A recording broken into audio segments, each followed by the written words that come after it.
one bathroom 900 square feet apartment. It's $1,830 monthly and will go up to $1,945 if we don't sign a lease by New Year's. At first it was just me, 26M, my fiancé, 25M, and younger sister, 20F. My mom, 46F, then moved in around June and sleeps on the couch since she broke up with her ex-boyfriend. There's no other place she can go. Well, now my family is expanding and our firstborn will come end of February.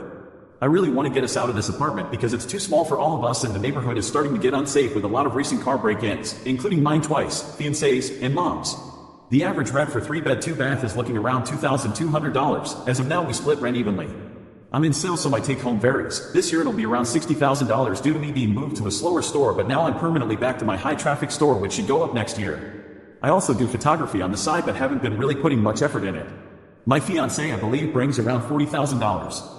My sister is part-time $30,000 and my mom is $50K, $60K. The only debt me and fiancé have together is a new car payment we got in July, $560 with balance now $29,000. I wanted to be sure she's driving a better car than me since I only work 5 minutes away and she takes the freeway 20-ish minutes. Even though she drives it 90% of the time, I give her money towards it. Both our cars with insurance is $265. My credit score is over 800 and fiancé 650-ish. On the other hand, my sister I believe just has a car payment of $365, $14,000 balance scheduled to be paid off 2026. My mom, she never really tells me her debt, but I know it's bad because she talks about IRS garnishing her checks since she owes and possibly filing for bankruptcy. Really bad with money, but I've been good on paying her portion of staying here. I have about $5,000 saved right now after paying off my cards. Fiancé has $2,000. I live frugally, like I can survive off $100 until next check. I throw all my money in savings after bills are paid. Bills besides car and insurance are phone $145 Wi-Fi, $60 PGE, $100 or less now that it's winter.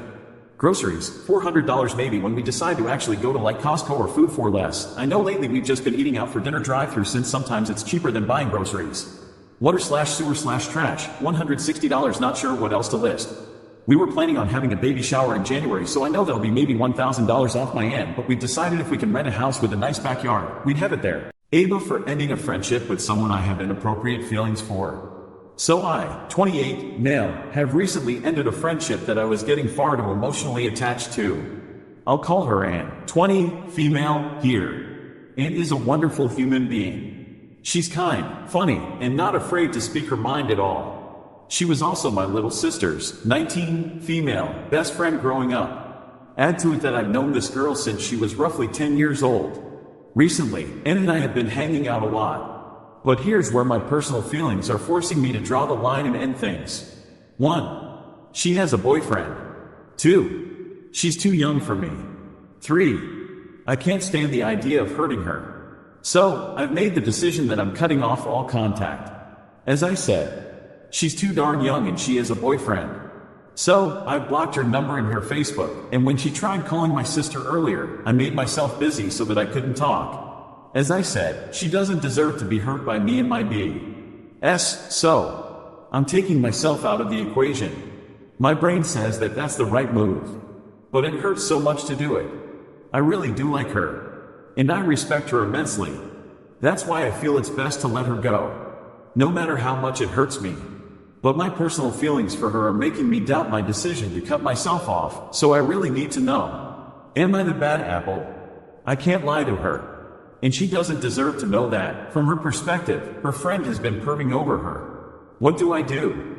Am I the bad apple? Unpopular opinion, asking students to be curious on command is patronizing and unrealistic. Back in my days as an instructional coach, I saw teachers use the strategy of asking students to write down what they're curious about some untold number of times, and always saw a dead classroom as a result. Sometimes it was what are you curious about?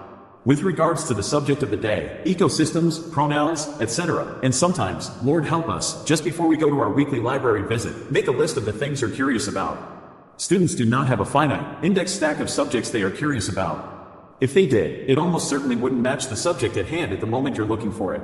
Mostly students just want to get through the day and their work without having to provide little picturesque displays of intrinsic motivation. Think about how many times you've gone to a professional development session and the person running it has asked you to jot down any wonderings you have. I always think I don't know. Man, this was your idea. You tell me what you want me to know. Expecting me to provide the performative curiosity on command just feels like passive-aggressive nonsense, making me own your instructional episode. No. Make your own damn KWL chart. Sometimes, instead, I'll ask students, what would a scholar on this subject want to know, and how would they find out? And, in fact, what have scholars asked about this and what did they find out? Or I'll just given them key concepts and say practice applying these to our reading, report what you find.